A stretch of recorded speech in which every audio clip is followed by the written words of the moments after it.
Hey, today I'm talking about 3 films from this acclaimed Japanese director, all from early in his career. And the names of those 3 movies are Still Walking, Nobody Knows, and Afterlife. First up is Still Walking. This is a 2008 film, and the basic premise is it is about this one family coming together for a family weekend. I wouldn't say it's exactly slice of life, it's more slice of life adjacent, because it is a lot of just like them sitting around doing random different activities you would do with your family. But it feels a lot more engaging than a regular slice of life film, and like there's still like clear character arcs and many goals. And the film is about so much stuff, which is why I enjoyed it so much. So like it's about not wanting to visit your family as an adult, which I feel like is a very universal thing. Like I love my family, but there's definitely times where I'm like, I don't really want to go see them. It's about growing apart from your family, especially as you grow older and your interests shift. It's also about your parents growing older, getting near death, and realizing you don't have much time with them anymore, and knowing that you should want to do something, you want to hold on to that, but also you don't super really want to do that because maybe you don't really get along with your parents the most, or there's things about them that really irritate you, and it's like, do I really need to stay connected to these people even though they're near death? Like,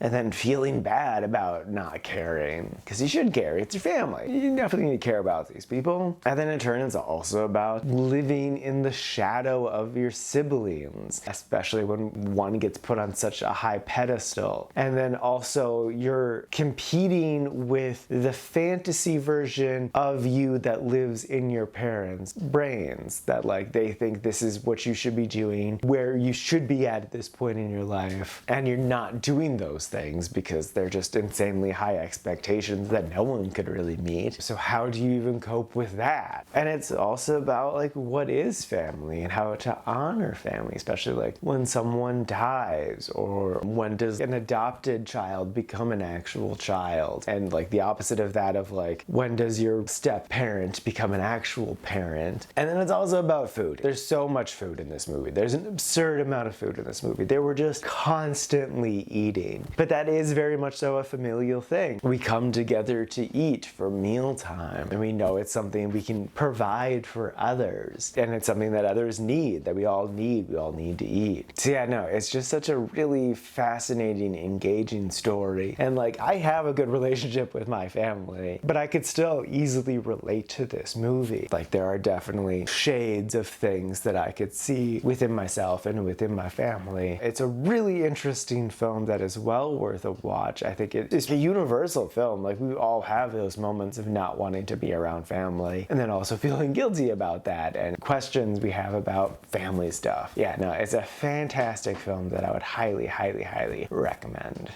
Next up is Nobody Knows. This is a 2004 film, and hot damn is it sad / depressing. The basic premise is it follows this group of children. They all have the same mother but different fathers. There's 4 of them from the ages of 12 to 5, and the mom doesn't really want to be a mom anymore. So she keeps leaving the kids to fend for themselves for longer and longer periods of time until the film ends. So it's really just these kids struggling so hard to exist with no parental guidance whatsoever. And like they also don't want to go to the authorities because then they're going to be split up and lose each other. So even though they are facing the worst things, they still believe that they can't trust other adults because they'll just make stuff worse, which is wrong. They really do need to go to adults, but they're children. They should not have this burden on them. They are going to make all of the wrong choices because they are children, and that is their right as children to make those wrong choices. And it's just so damn heartbreaking. The kids just want to be kids. They want to go to school. They want to play baseball. They want to play in the park. But like 3 of the kids aren't even allowed to leave the apartment because they didn't inform the landlord that there's more than 1 kid. And it's so interesting too, because like the main boy does have a strong moral core in that like he won't steal, he won't do crime. He wants to go about things in a legal way, even though they are doing crime. And like all the kids want to believe in their mother. They want to believe that she has their interests at heart, but like she really doesn't. She is just a horribly selfish person who just wants to start a new life on her own and just be pampered and taken care of and not give a shit about all of these kids that she made to try to trap men into a relationship with her and to take care of their existence. It's just so damn sad. So yeah, no, it's a fantastic movie that is well worth a watch if you can handle very sad stuff. I kind of cautiously recommend it to parents of young children because I feel like it might just destroy your soul. Could turn you into like a downward spiral of depression. But it is a fantastic film that is well worth a watch.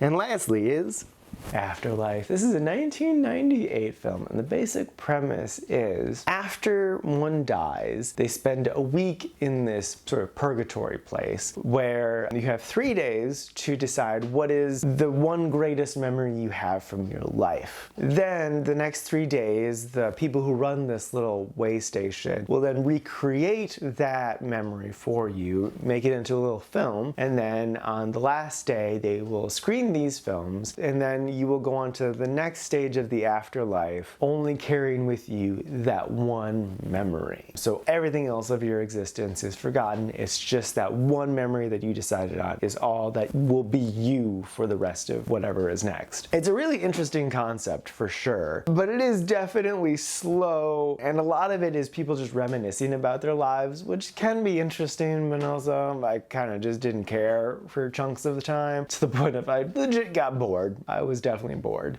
But the end is really emotionally satisfying. I think it really came around in the end. At its core, it's a story about people coming to terms with what their life has meant to them. So the story that they want to remember for the rest of existence tells you a lot about who they are as people and what they really truly think of themselves and what they have accomplished in their life. And that is interesting. And I definitely spent a chunk of the film thinking about what my memory would be. It's so interesting to like think about how do you want to distill your life down to just one single memory. Like that's kind of an impossible choice. Like even after I decided on that one, I did think of other stories that would probably be just as impactful, if not more. So it does raise a lot of interesting questions. And even though I was bored by the film at times, it really came around in the end to tell such a beautiful story. So would I recommend it? Yes, but more cautiously. Because again, it does get boring at times, but at its core, it is a good story told well. So would I recommend it? Cautiously.